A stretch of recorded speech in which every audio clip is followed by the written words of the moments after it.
ప్రధానమంత్రి Narendra Modi deputy chief minister Pavan కళ్యాణ్కి ఇచ్చినటువంటి కాప్లెట్ ఇప్పుడు పెద్ద చర్చకి దావిస్తోంది.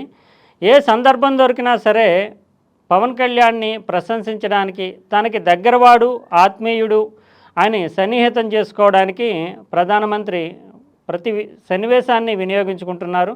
గతంలో చూస్తే కనుక పవన్ అంటే ఏదో గాలి కాదు ఆంది అంటూ రాజకీయ తుఫాను ఇతను అంటూ ఒక్కసారిగా ఆకాశానికి ఎత్తేయడం, కేంద్ర స్థాయిలోనే అంటే జాతీయ స్థాయిలోనే పవన్ కళ్యాణ్ ప్రాధాన్యాన్ని ప్రాముఖ్యాన్ని పెంచడం మనం చూసాము.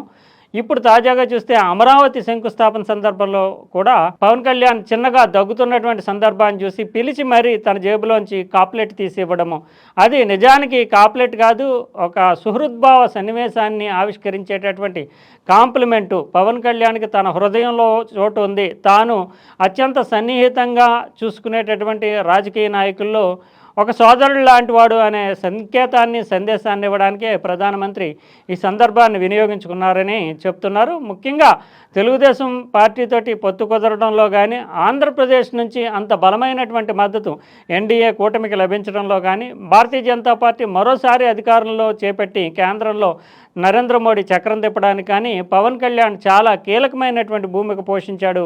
అందువల్లనే పవన్ కళ్యాణ్కి నరేంద్ర మోడీ హృదయంలో ఒక ప్రత్యేకమైనటువంటి స్థానం ఉందంటూ జన సైనికులు చెబుతున్నారు.